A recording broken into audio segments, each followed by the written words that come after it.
style up your day. Morning, afternoon, night, Monday through Sunday, 24/7. Our first alert commitment to you is the power of 5 meteorologists, always tracking weather that impacts you, telling you what we know as soon as we know it. All the tools, the latest technology, and the first team of 5 meteorologists. First Alert is our investment in your family's safety. News 12's First Alert weather on your side.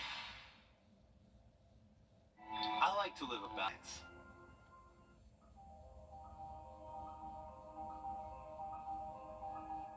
Trust meteorologist Mikkel Hannah Harding for your First Alert. Every time you visit Parker's Kitchen, your support makes a difference, impacting education for kids of all ages. And none of this happens without you. Live from Augusta, you're watching News 12, First at 4. First at 4, a business boom at the Peach Jam tournament. It's coming back to town. How owners are preparing in just a bit. Good afternoon, I'm Richard Rogers. Good to have you with us. First up, though, today, more developments unfolding in the Augusta Mall shooting that happened a week ago today. And today we're learning the suspect, Derek Blue, has been arrested. Deputies arresting Blue yesterday. Deputies say he shot the victim twice inside Snipes, the store there, and then ran. Blue is charged with aggravated assault and 2 counts of possession of a weapon during a crime. Meanwhile, Richmond County deputies are looking for this aggravated assault suspect on your screen now. They say 40-year-old Derek Kilgore is wanted for shooting a woman Sunday on McNutt Way. That's off Mike Paget Highway. Deputies say Kilgore is known to hang around McNutt Way and Bennick Mill Road. If you know where he might be, call the Richmond County Sheriff's Office. To weather now as we check in with First Alert meteorologist Emily Acton. And Emily, it looks like they're ready to play ball there behind you. Yeah, they're getting ready. And honestly, Richard, today is not a terrible day for them to do that because, again, we've definitely seen some hot afternoons this afternoon. Hey, it's still hot, but it's not as bad as it has been. 91 feels like 93. That's a lot better than what we have seen for, honestly, probably the past 7 or 8 days or so. So feels pretty decent out there. Those winds coming from the north at about 7 miles per hour, and that dew point is really what's making us feel so great out there. But the rest of the southeast pretty much in the same boat as us. We're sitting in the low 90s to upper 80s right now in Atlanta, sitting at 89. But again, here in Augusta, sitting at that 91-degree mark. We're going to be warming up, though, over the next couple of days. By the time we get to Sunday, rain chances will be in play, and high temperatures will see those upper 90s, Richard. So it's still summer. We just got a little bit of a break today. Emily, thanks. Sounds good. Heads up for drivers. You can expect those lane closures again on I-20 at the state line. Starting at 9 tonight until tomorrow morning at 6 a.m. I-20 westbound from exit 1 in South Carolina over to mile marker 200 here in Georgia, down to 1 lane. You can expect some delays as well. Make sure to take it slow through that construction zone at the state line. Just one day now until local talent and basketball stars from all over take the courts at Riverview Park in North Augusta for the Peach Jam. Thousands of fans, coaches, and players will be in our area until next week, and businesses will be booming. This year, the Augusta Sports Council expecting the tournament to bring in $15 million to our local economy. That's $5 million more than last year's estimate. We checked in with Cavaliers Coffee House to see how they're getting ready. Mainly just making sure we have everything ordered and like that we're not low on anything so that we are prepared, especially for our very popular products. The Peach Jam kicks off tomorrow. It goes until the 21st. Coming up all new here live at 5, we're going to hear more from these local businesses and how they're keeping up with the Peach Jam surge. It's here again. President Biden having a busy week. Some breaking news to pass along within the last few minutes. We're learning a 31-year-old man is now facing aggravated assault charges after Richmond County deputies say the squatter shot a hotel worker. They say Darren Rogers shot the worker when he got caught smoking inside a hotel room. Deputies say Rogers was trespassing and not renting that room. They say the worker told him to leave and he started arguing with the worker when they say Rogers shot the worker in the stomach. Deputies say the worker stabbed Rogers to try to get him to drop the gun. Rogers now charged with aggravated assault, possession of a firearm by a convicted felon, and possession of a firearm or a knife during a crime. Alec Baldwin's involuntary manslaughter trial continuing today in New Mexico. Prosecutors are trying to prove Baldwin was acting negligently while holding that prop gun on the film set of the movie Rust. A live bullet was discharged from the gun, killing the cinematographer, Helena Hutchins, and wounding the director, Joel Souza. Today, jurors heard from a crime scene technician about whether she could determine how a live round made it onto the movie set. I do not have any physical evidence to show where the live rounds originated from. There is zero evidence in this case that Alec Baldwin brought the live round onto set, correct? Correct. There is zero evidence in this case that Alec Baldwin loaded that live round into that gun, right? Correct. Baldwin pleading not guilty, saying he did not pull the trigger on that prop gun.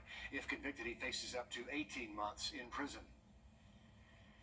First responders on the front line protecting us, but who do they call when they need help? How one organization is helping when First at 4 continues.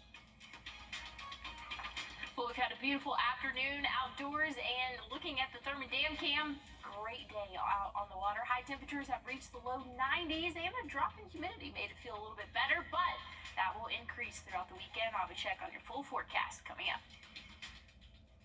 5 and Temp, brought to you by your First Alert weather team. Introducing the First Alert Radar Network. With up to 10 times the resolution of other local radars and technology that can pinpoint right down to your street. First just got faster. Current temperatures this afternoon have reached the lower 90s, but those dew points have made us feel a little bit better. Again, I mean, we're still in the low 90s, but at least we're not seeing those triple-digit feels like temperatures like we have been for really the past week. So definitely a great break from the summer heat. So if you want to take dinner outdoors, could be a great night to do that. I'm not expecting any showers. There could be a small chance for a pop-up shower, but again, we're expecting us to be dry throughout the rest of the evening, cooling down after sunset for us. So conditions will be pretty nice if you're going out to SRP Park tonight. Again, first pitch is at 7:05. Should feel really great outdoors. A little bit of cloud cover moving in, but overall, again, conditions are staying dry. Expecting to stay dry overnight. Tonight we'll drop off into those 70s, so really not a big cool down, but a little bit of something for the start of our Friday. We'll warm up into those 90s by the afternoon. Higher chance of rain. Chances will come later in the afternoon, early evening hours for our Friday. So just know if you have any outdoor plans, might want to have a rain jacket handy for those later afternoon and again, evening hours tomorrow. Saturday looking mostly dry. We could see a few isolated pop-up showers in the afternoon, but again, those are going to be those typical summer afternoon showers, so not everybody's going to see rainfall there. Once we get into Sunday, we'll have another chance of those showers moving through. Heat index values, though, for the next couple of days, definitely going to ramp up today. We've only had heat index values reach maybe 95 in some areas, so really not bad, especially compared to tomorrow. We'll see that 100-degree mark most likely again. Then once we get into the weekend, 102 to 105.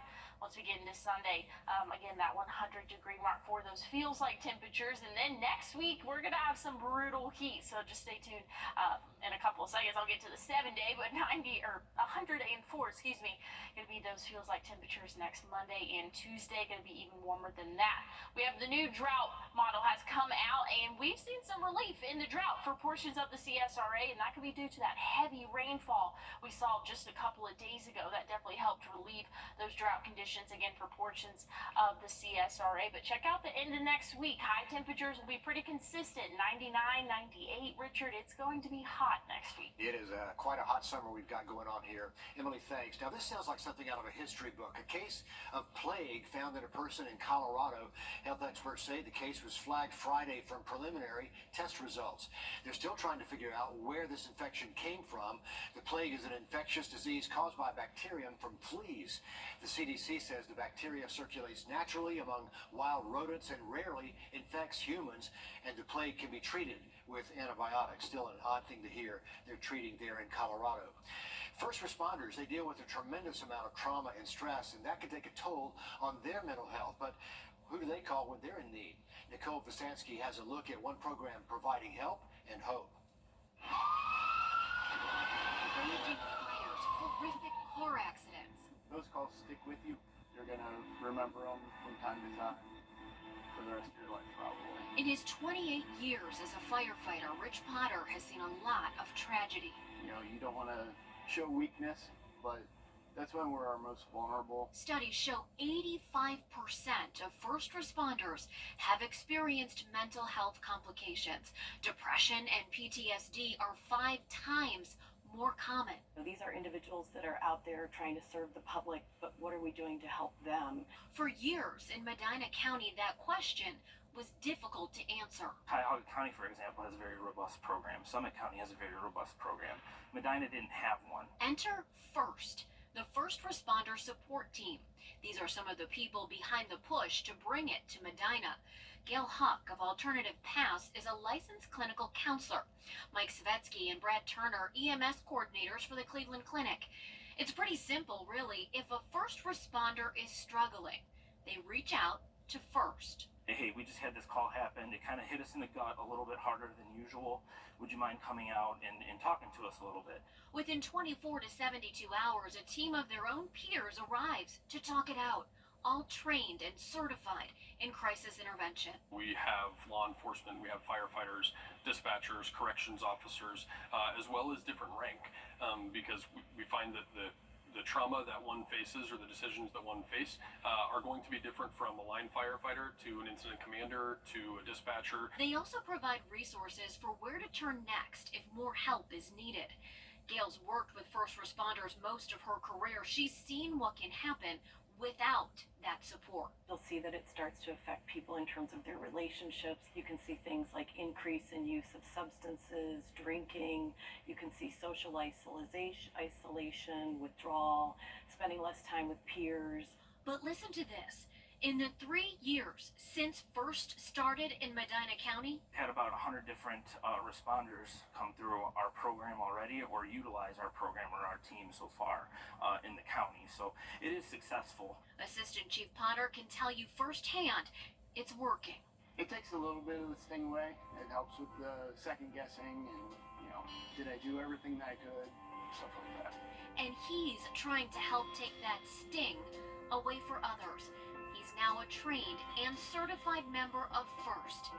In fact, 52 first responders have signed on to help. That's 52 people here throughout the county, spread amongst all agencies that are saying, I want you to call me and talk to me. Do you think this is a solution to help with mental health?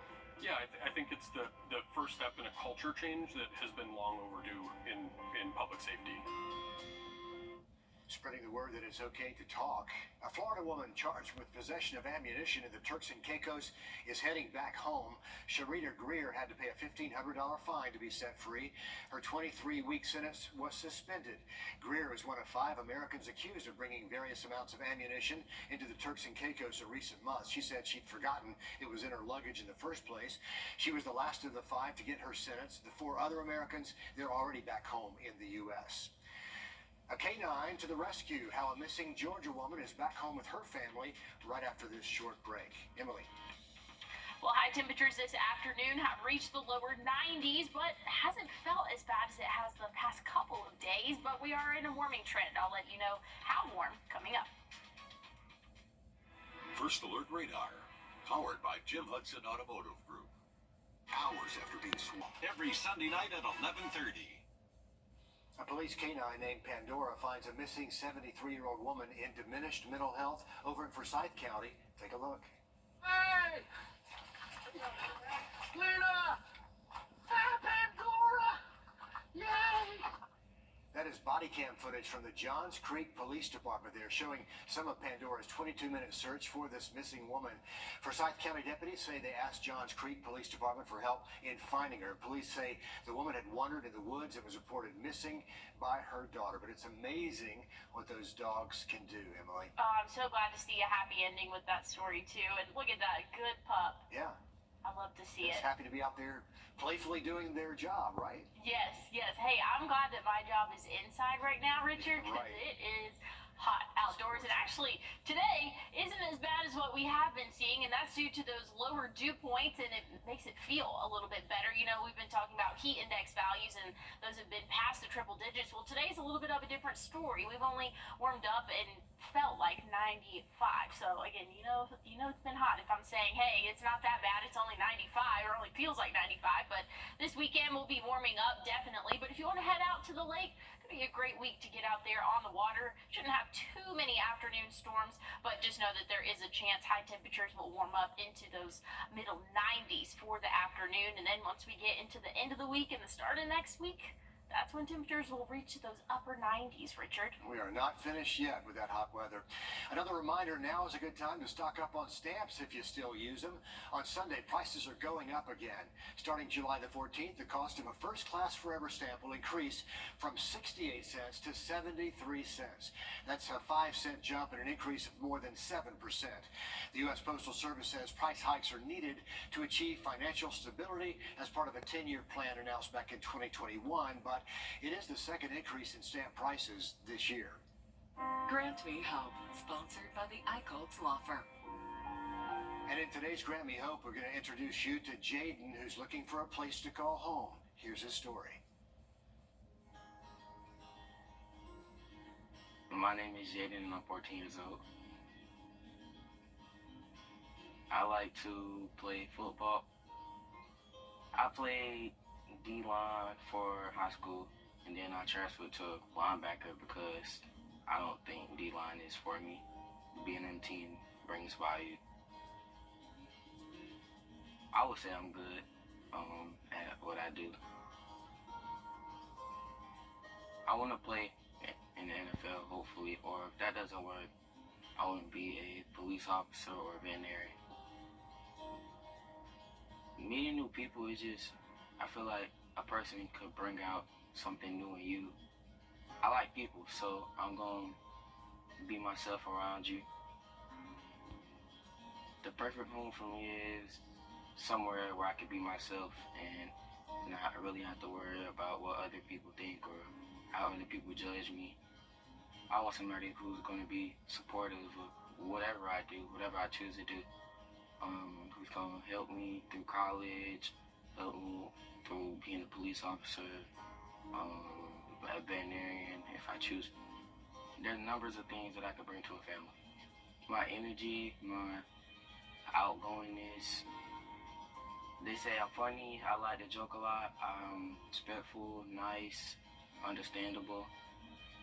I just want somebody who cares, who's loving, and who's going to be there for me when I need them. I want somebody who's going to be supportive of whatever I do, whatever I choose to do. My name is Jaden and I'm looking for a forever home.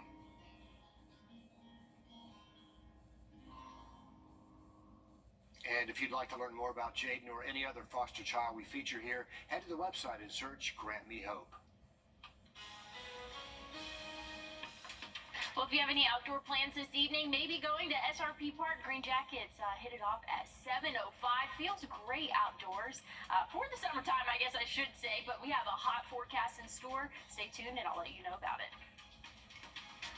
The 2024 spring and summer clearance is going on now. Get 2 for the price of Town Aiken. Limited to only the finest in men's clothing. Have a look. Hollywood stuntman Jan Roos is in the record books after becoming the first person to do this. It is a slackline walk over Italy's Strait of Messina. The 11,000-foot walk was the longest slackline ever built. It connects mainland Italy with Sicily, anchored with 2 towers on both sides, standing at least 870 feet. It took Roos nearly 3 hours to cross all the way over to the other side. He did fall about 200 feet from the end, which means his walk could not be officially recognized as a new world record, but he's tied down, so he's okay as you see him completing the journey there. But wow, can you imagine what he went through and what a view it is as you're walking across that open area there? You know, Richard, not in my 25 years of life have I ever been like, let me go walk on a I tightrope. wonder what that would feel like, right? And thinking about the wind coming at you off that ocean. And Yeah, absolutely not. That's a no for me. wow. Couldn't do it. But hey, let's check out the community calendar. Tomorrow is the 13th annual Jamsert Soul on Top. It kicks off at 6:30 p.m. at the Augusta Museum of History downtown. It's free to attend and you can find it on Reynolds Street. Want to take one last look at what we're seeing right now. High temperatures are in those lower 90s to middle 90s in some spots, but this is going to be the coolest day that we'll see for at least the next 7 days. Hopefully we'll get some cooler weather, but hey, Richard, it's July. Can't really ask for too much here, but I'll have another look at your forecast coming up in the next half hour. Yeah, but we really appreciate air conditioning, don't we? That's going to wrap things up for us. We're back with more. AC Trailer Sales now offers Skateland of Augusta. Motorcycle crashes almost always result in serious injuries because there's nothing between the biker and another car, truck, or the pavement. The injuries can be debilitating and permanent. Cost and recovery time, overwhelming. If you've been injured in a motorcycle accident, you need serious help, and you need it now. Injured? Call Austin Jackson, the Augusta guy. 706-724-7224. 706-724-7224. Whether you're a farmer, hunter, weekend warrior, highway. You're watching News 12, first at 4. Continues. Good afternoon, I'm Richard Rogers. Good to have you with us. First at 4 continues with a look at the effects of this hot, dry summer. Right now, parts of South Carolina under a moderate drought advisory. We've seen high temps all across the river region. Georgia under an abnormally dry advisory. Not only is it taking a toll on humans, it's affecting our crops as well. The U.S. Farm Service says cotton, soybeans, and peanut crops are at a higher risk of failing. Corn crops have already been ruled out this year because of the drought. A South Carolina climatologist says one day of rainfall just won't be enough. A lot of folks ask, what's it going to take as far as how much rain? And it's not really how much rain. It's the fact that we need to get back to a pattern of more normal rainfall. She's talking about those afternoon showers that we like to see. Coming up live at 5, we're going to hear more from Mizell on the impact of the drought here in the southeast. A dangerous heat wave making much of the western U.S. in recent days, claiming at least 28 lives so far, and the triple-digit highs are in play again today. The brutal conditions made worse in South Texas, where Houston and surrounding areas are sweltering with ongoing power outages because of Monday's hurricane landfall. Laura Aguirre explains. This is the largest outage in our history. Much like the unrelenting deadly temperatures searing Texas Thursday, the heat is rising around CenterPoint Energy executives to address more than 1 million power outages remaining statewide after Barrow's powerful punch on Monday. Leaders in hard-hit cities like Houston want answers and action. We've committed within 48 hours to get 50% of our customers back on. We are on target to do that. CenterPoint officials say it takes time and resources to accommodate the thousands of additional crews mobilizing to help. You have to make sure that you have the facilities, the food, the catering, everything necessary that takes place. Some frustrated residents complain that CenterPoint's online outage tracker isn't updating properly. We're working on the accuracy right now. Don't worry, we know you're out of power and we are going to get to you. Getting to those in need has been a major challenge for rescue crews in the western U.S. We're definitely getting a lot more calls in the city. Another day with triple-digit highs across the region means even walking outside can turn lethal fast. People underestimate because they're not going out with the intention to do a 10-mile hike. And even skilled rescuers must calculate heat risk when calls come in. Is the likelihood of us finding this person better than the risk of one of our own getting hurt or someone else, getting injured in the process? A gamble to consider as forecasters predict the savage heat will continue for some parts of the West into the weekend. I'm Laura Aguirre reporting. And this afternoon, CenterPoint Energy says it expects around 500,000 customers there in the Houston area to be without power until sometime next week. So it's a miserable time for them. As we check in with weather now, and Emily, a lot of droughts, a lot of heat waves in the news this week. A little bit of rain would help, some of that average summertime afternoon shower, but I don't see it today. I don't know if you do or not. Yeah, we're really not tracking any showers this afternoon. A little bit of cloud cover and lower humidity levels, Richard. That's what's making it feel so much better outdoors this afternoon. And it's kind of bad whenever I'm saying, oh, it feels great out there. It feels like 93, but hey, we're in the middle of July. This is not bad.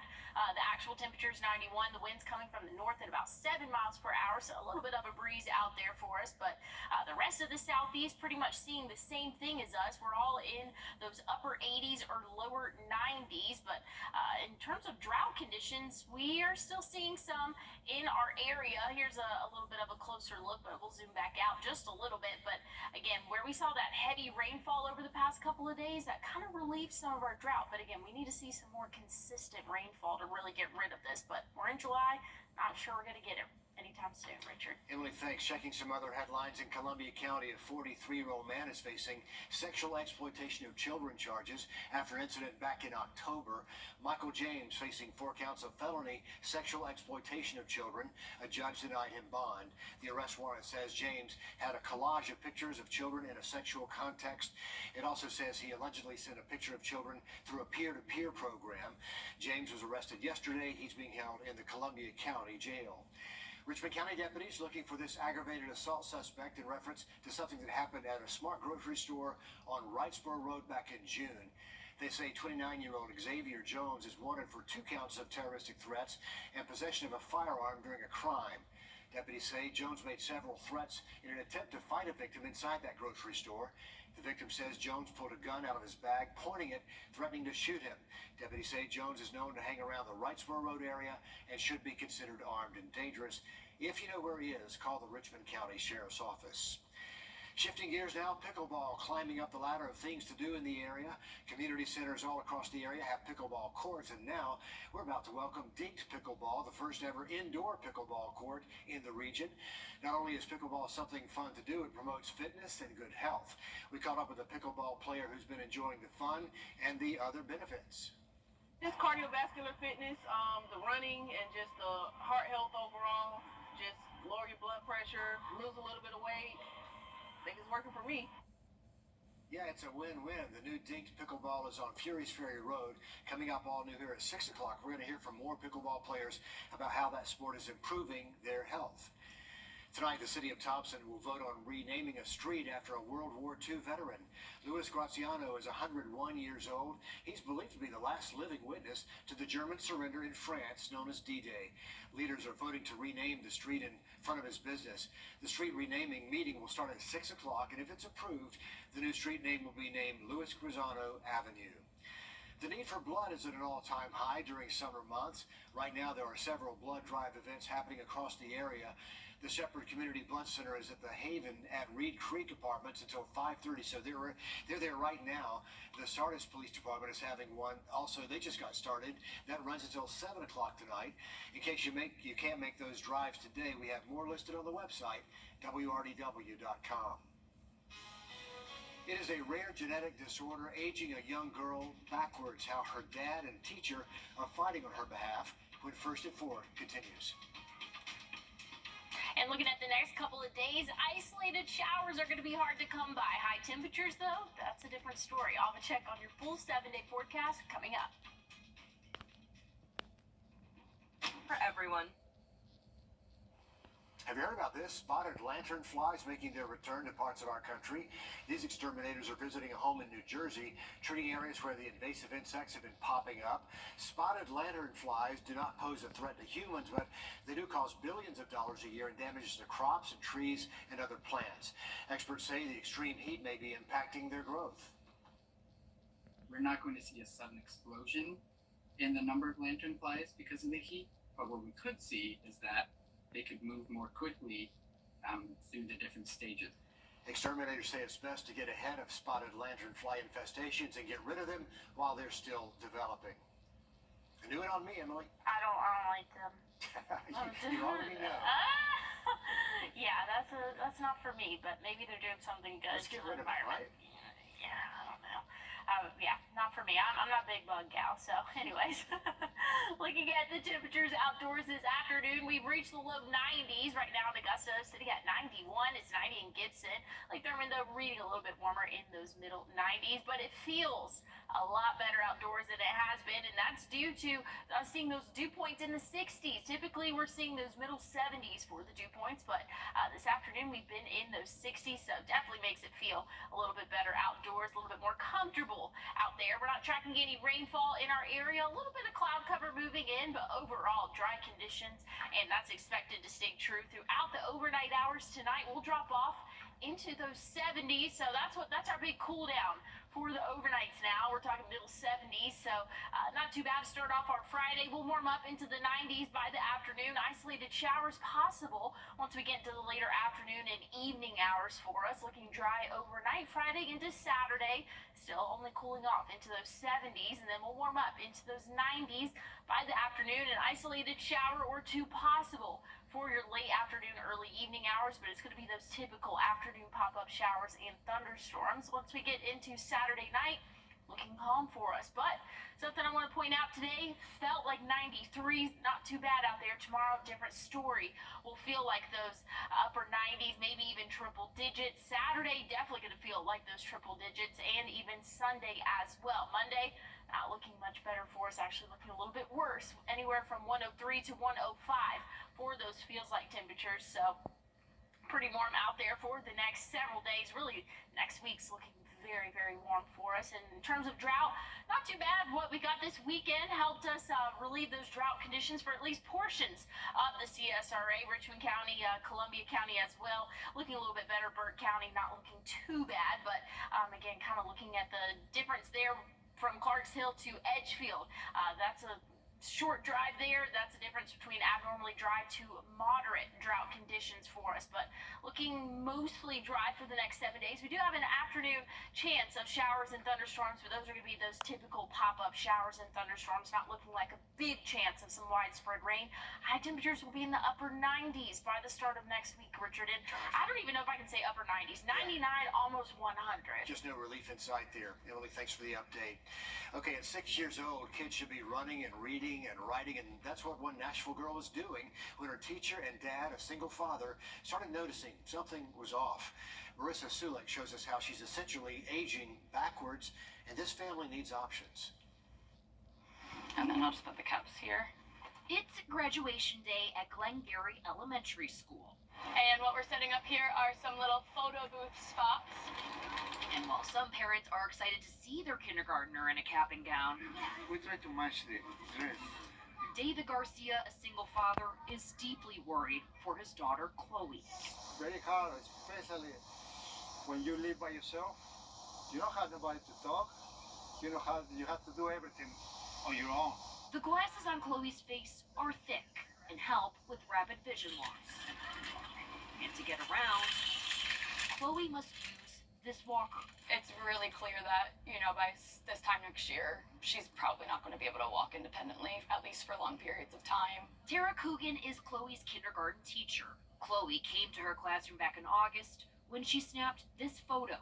A typical 5-year-old girl who could walk, read, and spell with ease just months ago. In November, it just started really changing. Like, she was bent over at the waist. She couldn't open her backpack by herself, something that she was doing by herself like the week before.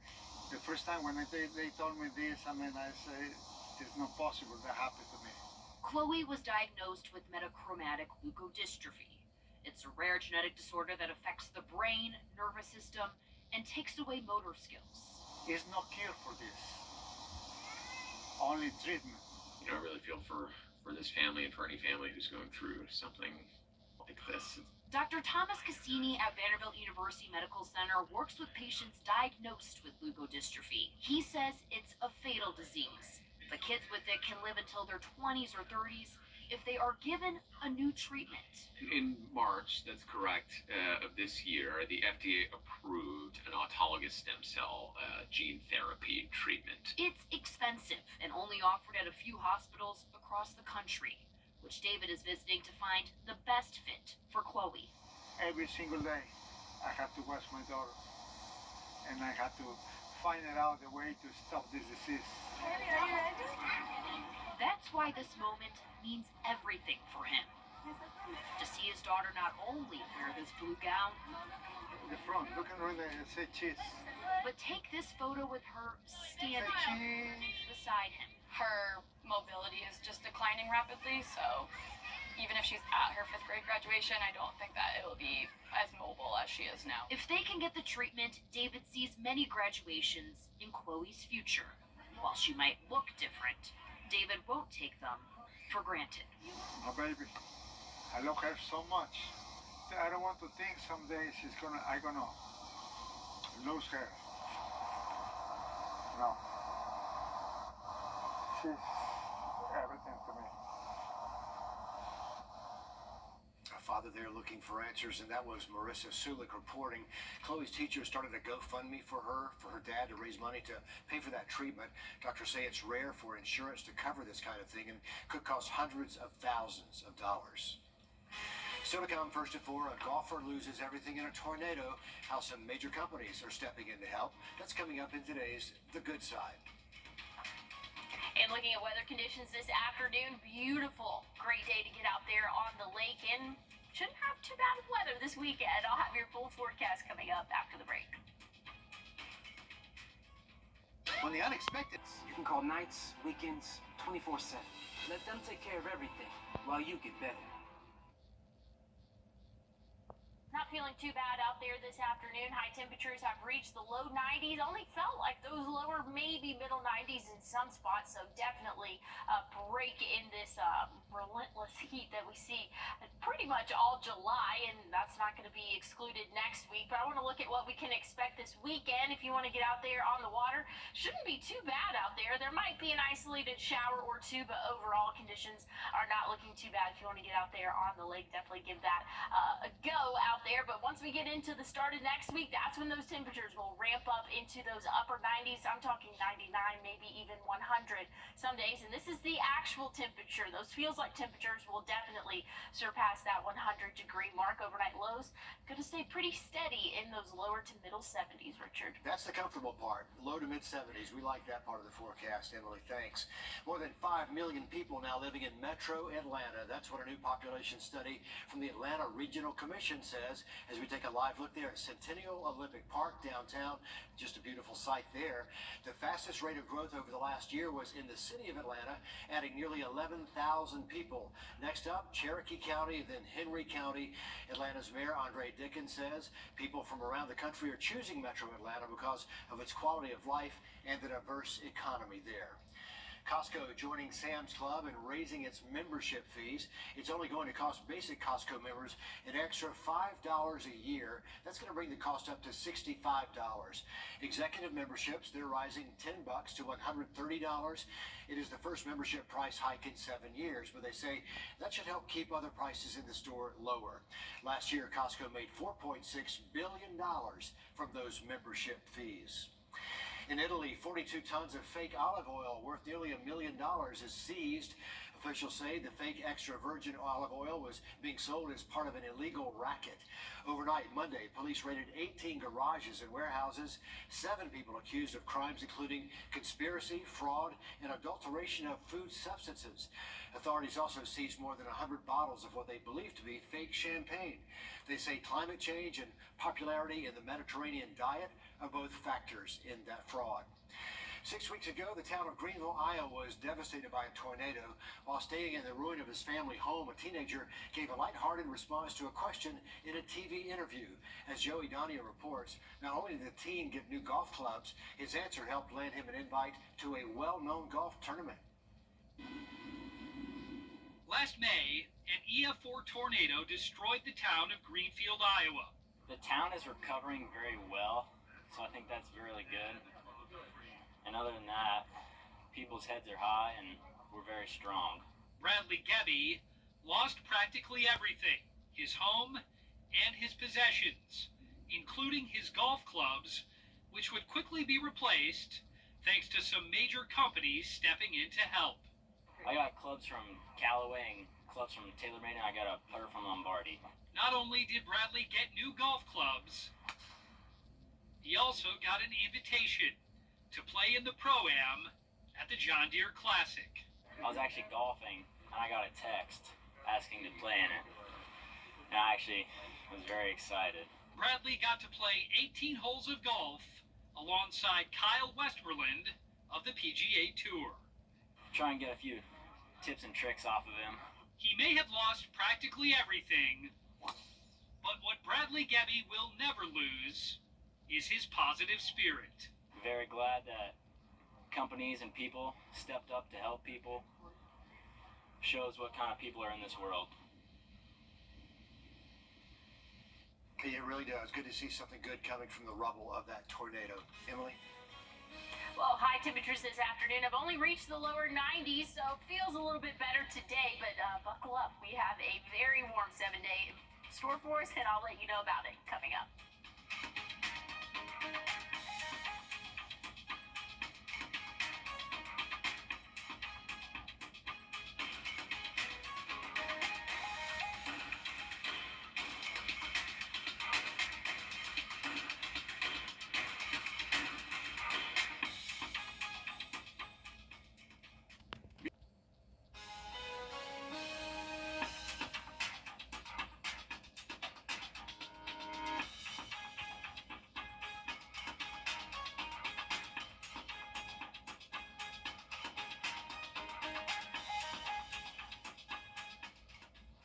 Well, if you have any outdoor plans this evening, gonna feel pretty comfortable out there. I know we have a Green Jackets game at 7:05. Really shouldn't be too bad. We're sitting in the low 90s, upper 80s in some spots, but those dew points, that's really what is helping us out there. We're not seeing those 75 or above those dew points. They're in the 60s right now, so that makes it feel a lot more comfortable outdoors. So if you are headed out or maybe have any outdoor plans this evening, definitely get out there and enjoy it, because the next couple of days we are going to be very, very warm. And next week's going to see, honestly, the best word I can find is brutal heat for us. But once we get into tomorrow, we'll warm up into those lower 90s, an isolated shower or two possible for the later afternoon, early evening hours. Saturday, Sunday, small chance of rain, but we're on the warm up from there. We'll see those high temperatures reach those middle and upper 90s once we get into the start of next week. That's when we have those actual temperatures right around 99, maybe even 100. Those feels like temperatures will definitely be past those triple digits. Once we get into really Tuesday, Wednesday, Thursday, that's when those storm chances will ramp up and hopefully give us a little bit of relief in those afternoon hours for those high temperatures. But again, we're going to see those heat index values, which is the feels like temperature outdoors, in those triple digits. We could see some heat advisories expected really next week. Overnight lows will be in the lower to middle 70s. So this is a July forecast, Richard, and it's July, so it makes sense. Here we are. That's going to wrap things up. Live at 5 starts right after the break.